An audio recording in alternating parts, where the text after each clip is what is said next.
Hi, I'm Clint. Tonight we are having a one-on-one shot with Beth, one of our players in our D&D campaign. First of all, thank you for joining us and sitting down to answer some questions. Thank you for having me. Excellent. Let's start it off with an easy one. What do you enjoy about D&D?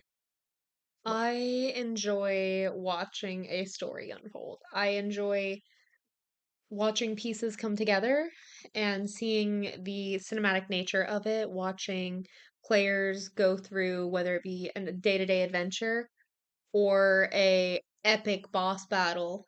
I just enjoy watching and listening and getting that imagery in my head and almost watching it unfold in real time, like you would enjoy watching a movie unfold. Gotcha. It's like that similar thing, but from a reading background, also watching that story unfold is very enjoyable.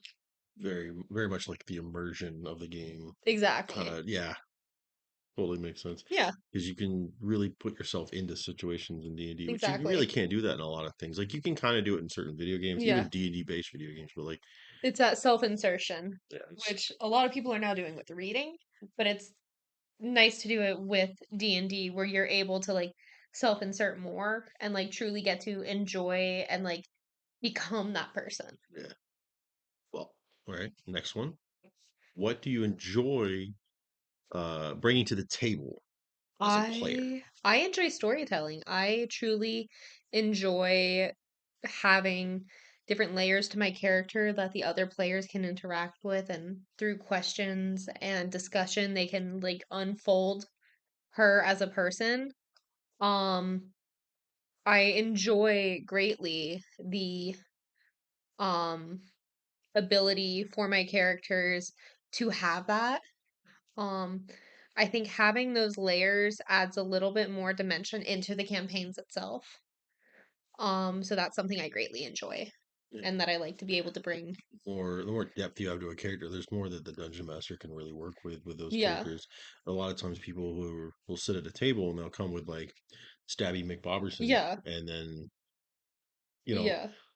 there's no tragic past. There's no like even like some NPCs they might know because Yeah. they're just they put no effort in. But when the Yeah. more effort you put into it, you really can make them make a presence of a character who's 5 foot whatever, Yeah. 10 foot tall. It really does make a And difference. then I know like I research my characters, but I also like will send like, "Hey, I found this song. This is for my character." Like I have different songs that I'm like I have a playlist that I like listen to before we record or before we get to the table where I'm like I'm in that Get in the character mindset. headspace. Yeah, Yeah. you're right. Okay. Well, who is this character and what inspired you to play? So I play Miss Lola Delphine. She is a Southern belle at heart. She has been heavily inspired from a lot of different books. A lot of them coincide or like you wouldn't read them as like a series kind of vibe, but they're standalone. Gotcha. Um, A lot of synergies between those yes, stories. synergy is the word. Like the London Seance Society. That's one that I drew inspiration from for this. Um, I think of her as like more Victorian-esque, almost like maybe not Victorian, but maybe jazz age, like it's somewhere in between those two, like personality wise.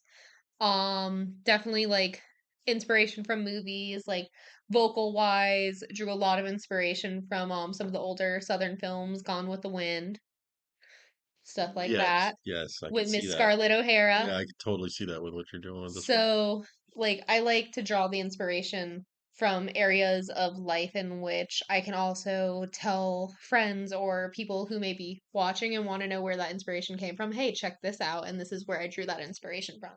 Yeah, And that way it's something that other people are able to also then go and enjoy it themselves and be like, okay, I can understand where you drew inspiration from this. yeah, makes a lot of sense. Oh. So we're going into the no spoilers territory. Let's do this one. Of all of the locations in the world of Drax Arcadia, why is your character in the city of Dragon's Mouth? Dragon's Mouth is a melting pot. Why are you laughing?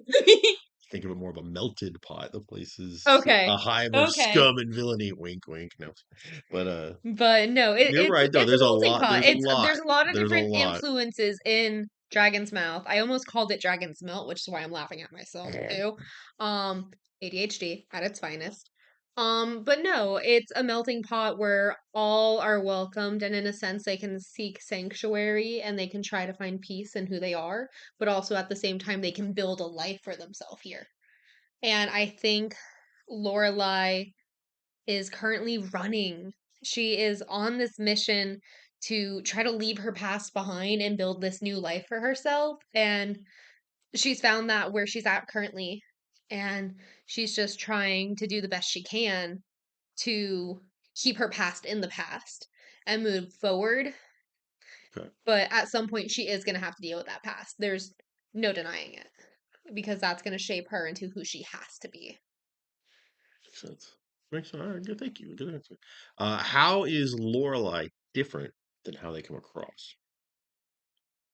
Oh, that's a good one. Lorelai, her heart is in a good place. She wants to help people. While her means of doing it might not be the best means, it's her way of saving people. She kind of tends to leave a bloody trail behind her. She does. But in a sense, this is also how she knows to help. She knows that there are people who aren't able to help themselves in this situation, so she's going to be that force. She's going to be that force of nature that comes in and is like, "Hey, I got you. I'm going to protect you, but this is how I have to do it." Okay. And I can't protect you if the thing that's hurting you is still there. Yeah. exactly. She's very much like I feel like the party's going to have a little bit of a rougher time I think accepting her fully. However, I think once they see behind all the layers of who she is and what she's been through, they'll understand why she does what she does. It's we've got an interesting bag of cats for this group of people. We do. Pretty It's going to crazy. be It's really gonna be fun nuts. though. It's gonna be nuts. Um, okay. So you mentioned a playlist and music earlier. Yeah. What kind of music would your character like if they're around nowadays? I have some good old country on there.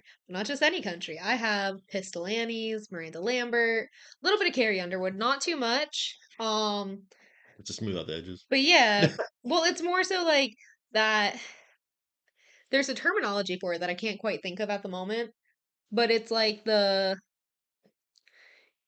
Think Gunpowder and Lead by Miranda Lambert. Okay. It's I am gonna protect myself music. Ain't no man gonna hurt me music. Kind of that kind of vibe. Um, so like that, Ryan Ashley, um, she's just like very much into like that strong independent woman vibe. That really ties into the background you've got for this character. Exactly. Yeah, it's gonna be So that's gonna be crazy. there was one song I heard that I sent to you and I was like, this is her. Okay. Because it's like a song about protecting someone else too. So I was like, oh, she's protecting herself, but protecting someone else. That's her. So I think she would listen to that vibe, and then every now and again throw in a little jazz to play into that like that jazz age. Gotcha. Kind of like to come down from Yeah, the exactly. the music that's helping you put up that wall to protect Oh, yourself. exactly. Yeah, She yeah. would be listening to jazz, sipping a cup of tea, reading a book, just trying to like decompress Nice. from Right. traumatic Well, natures. we are already at the last question. Okay. If you met your character in the real world, how do you think you get along with them? I believe that we would have a mutual respect for each other. Um, like we spoke about earlier, D&D is something where you can build a character, put a little bit of yourself into that character and self-insert. So there's certain things that I have built into her character that I personally have dealt with to a certain degree, not as terribly as she has, but I feel like we have that little bit of mutual understanding of, hey, this happened to you, this happened to me. It looks like I'm doing the Macarena right now, y'all. No. But no, I feel like she would just be like a tip of the hat, like I understand you. Maybe go get a cup of tea together and just chill, hang out, and listen to the stories we have to tell. Nice. Thank you very much. Well, that was the last one. So check out the Game Night Presents Drax Arcadia, our campaign here on YouTube, to see Beth playing Lorelai. More one-on-one shots with the rest of the players are on their way, so check back soon. Hmm. Thank you all for watching. If you like the video, you know what to do, all the buttons and stuff. And remember, make every night a game night. Thank you.